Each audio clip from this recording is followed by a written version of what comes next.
obligation. The politics. Gun control, electoral reform, prostitution, euthanasia, abortion, relay. I think that view is called alternative medicine. You don't have to agree with me at all. It's more fun when you don't. Christians believe that their bodies are the temple of the Holy Spirit. Now, how are we taking care of those bodies, those temples? We'll take a look at that coming up next on Insight.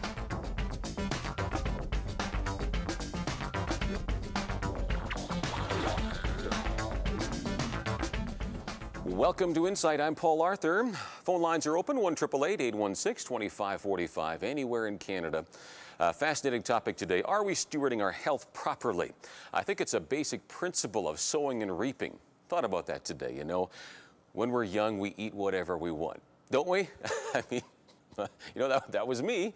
I can't consider myself young anymore, but used to eat whatever I wanted because, you know, it didn't seem to make a difference.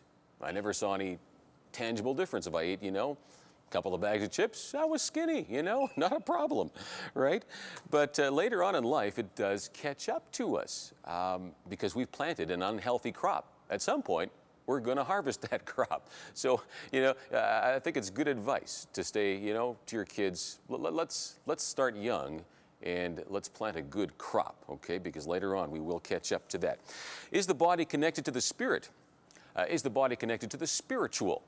Okay, Scripture does seem to indicate that there is a, you know, there's some sort of connection there between body, mind, and spirit. Okay, so on one hand we say, well, it's just a physical thing, but it does tie in with the spiritual, I think. And have we become too dependent on prescription drugs to fix us? And again, I'm not altogether against prescription drugs. I think they can be very valuable. On the other hand, we have become very, very dependent on them. It's a quick fix. We rush there first to get that to fix us. And whatever happened to prayer, to a good diet, and to herbs and natural remedies, if you will. Okay, so your thoughts on that, 1-888-816-2545. Of course, if you have any questions for our guest as well, you're welcome to do that. And I know typically when we do these kinds of programs, I haven't done one for a little while, the lines do light up fairly quickly, so I suggest that you get in now while you can. All right, 1-888-816-2545. And our guest is on the line with us from Calgary, a naturopath phytotherapist. I hope I got that right. Robert Kish, good to have you here. Thank you, Paul. Thank you so much for inviting me. Well, I'm glad. I couldn't be there. I know. You know what? I know. By the way, we were going to have Robert in the studio today, but I think you made a wise choice to stay in Calgary. The roads are absolutely nuts. I was stuck for half an hour this morning. The roads are not very good right now. So now, tell me, Robert, why are you so interested? You're passionate about this, obviously, in keeping people healthy. What's the story? Paul, back in 1970, I was extremely sick myself to the point that the doctors that I was going to at that time did not know what to do for me.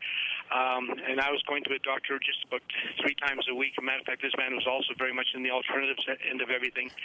I was going 3 times a week to him for a year and a half, and after a while my wife said, you know, they're just not doing what we should be, so she phoned her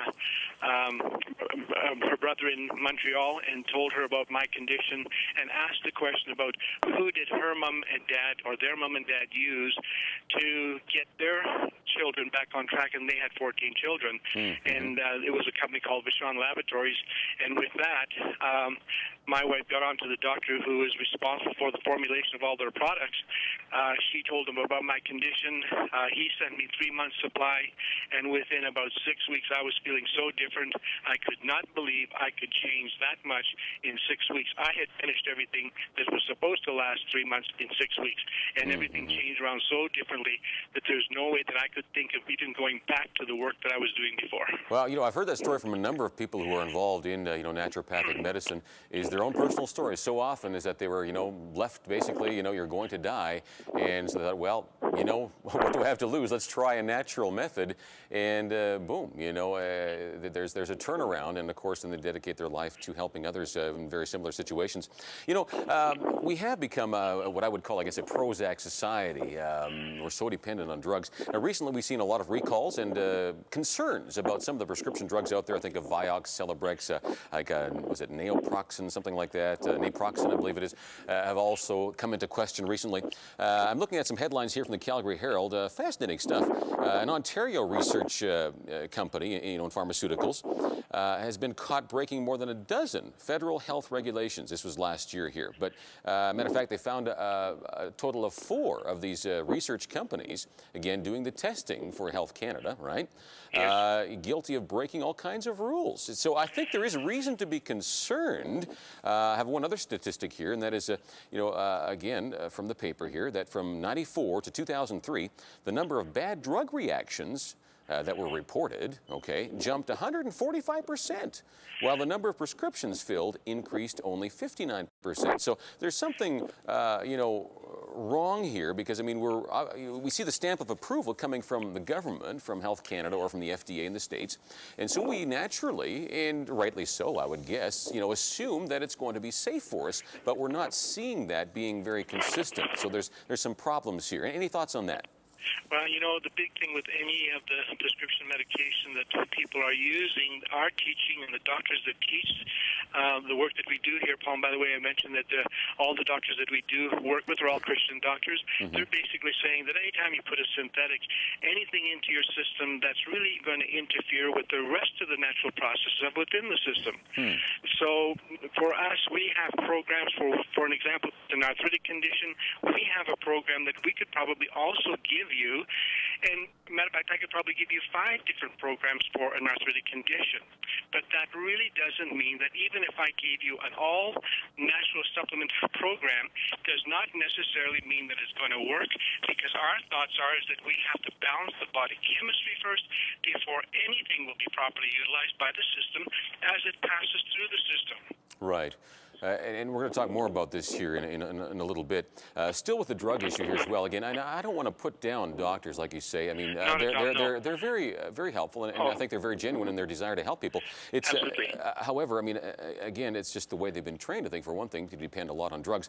And another study I've seen, again, this you know, secular study here, University of Washington, showing that women who took antibiotics for more than 500 days over their life. You know, it seems like a lot of antibiotics, but you know, when you look over a life time, that's really not that many, and more than 25 different antibiotic prescriptions. Okay, then what happened basically is the study shows that they have twice the risk of developing breast cancer, which is a very significant finding here. So are we too reliant on those, or is there a place for antibiotics? What do you think?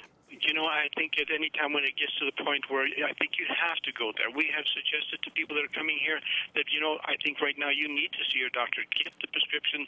From there, we will try to balance the body chemistry, build it up to overcome the whatever they've used. So you have a balanced approach in that. You're not totally against them.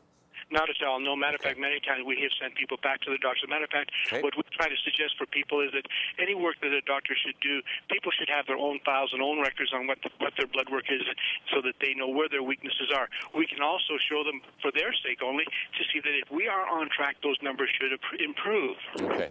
And just, I just thought of something here as well. You mentioned earlier that a lot of the doctors you work with are Christian as well, and of course many of your clients, are typically Christian. But on the other hand, you likely, and I'm assuming anyhow, get people who are not Christian coming to see you. And now these principles that you're talking about, biblical principles, as well as the prayer. You pray for your clients as well. That works for them. It works for them as well, and they're welcome to come. They're welcome to call today, right? Totally, absolutely. Really, because the same thing with the work that we do and the teaching that these doctors teach. Dr. Brimhall, for example, teaches every other weekend throughout the entire United States the method of clinical kinesiology. A lot of the doctors there are not Christians, but they're using the same system. So yes, it's important. Yes, you sure. Hey, you know what?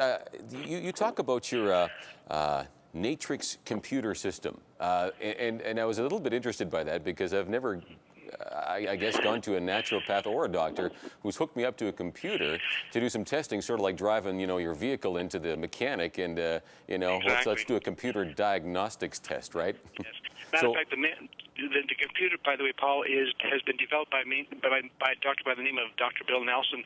Matter of fact, it was his formula that they had used back in the 1970s on the Apollo 13 space mission. It was his formula that they had used for that reentry. He's the man who developed this computer system. The computer system that we do has the ability to gather and organize approximately 5,000 pieces of information off of this physical body in about 2.5 minutes. You're kidding. It uses a number system whereby within the digestive system it lists all of the various organs related to the digestive system. It will give us a series of numbers. High numbers such as 8, 9s, and 10s in any one of those given areas tells us that there's a potential weakness within that system. So it'll take care of the digestive system, the hormonal system, nervous system, immune system, the system. So it shows us where all the weaknesses are. Is your computer ever wrong? Pardon? Is your computer ever wrong? You know, if I were to go back, and I've been doing it since 1992, all I can say is that it just blows me away in regards to the accuracy that it will come up with on the computer that can be confirmed even by the medical doctors that usually is where the problem is. Really? Okay, fascinating stuff. I'll tell you what, Robert, let's just check out a curvy here and just get the feel from the street here about people's trust for prescriptions, etc., and find out where they're at. So let's take a listen here. Here's Insight's Renee Paul. Do you trust your doctor's prescription when you go to them for a sickness? I do. I kind of feel, yes, I have to. If I go to see them, I do have to trust them. How about yourself? I think I trust them. Why? There's no other choice. You have to trust them. Yes, I do. Yeah. Why? Well, the thing is, I had antibiotics that was given to me, and plus this time last year I had ammonia, which I was in hospital for 10 days. And I think I came out of it pretty good. If it wasn't for them, I wouldn't probably be here today. So. Would you consider taking herbal remedies? No, because I don't go through the same stringent testing regimens that's through the FDA or through the Canadian version of the FDA that, say, pharmaceutical drugs would be concerned. And I think that for the most part, we're too dependent on either natural remedies or pharmaceutical drugs rather than, say, physical fitness and taking care of oneself. Yeah, anything's worth a try. I mean, you know, if it makes you feel better, then it makes you feel better. Sure, yeah. Actually, my wife is Chinese, so sometimes we have some herbal remedies. Have we become a quick fix society? Yes, I would have to say so. What would make you say that? Just the Band-Aid solutions that we have for everything. We want cold medications that knock out all of the symptoms we want. But in most cases, those are beneficial things. I mean, the less downtime we have, the less sick time, the more productive our society is. Very much so. Very much so. Everybody, if you feel any symptoms of anything, you go to the doctor and you get antibiotics and other such things, and they're totally overprescribed. I totally agree with that. What do you think could happen because we are such a quick fix society? Well, with regards to antibiotics, say, I mean, there's a lot of resistance coming upon, and I'm not exactly sure, but I don't think anything good will come of it. Well, I shouldn't say that. I think some negative things will definitely come of it. If you're just joining us, we're speaking with naturopath, phytotherapist Robert Kish on the line with us from Calgary. Interesting views on there. I particularly am interested in the one statement there that there's doubt, I think, and probably from a significant number of people, that you know, the herbs and the herbal remedies aren't being tested properly in this individual's mind. Is there some truth to that? I mean, you know, is there a danger in taking herbs, the natural methods you're talking about? Well, my thinking here, Paul, is with all of the herbs out there, and the reason that it's probably not tested, because most often you cannot patent a herb. So because of that, they're not going to spend the money to do all the studies that is required for it. You know, and if you go back to the Bible, it does say that it's the food for man.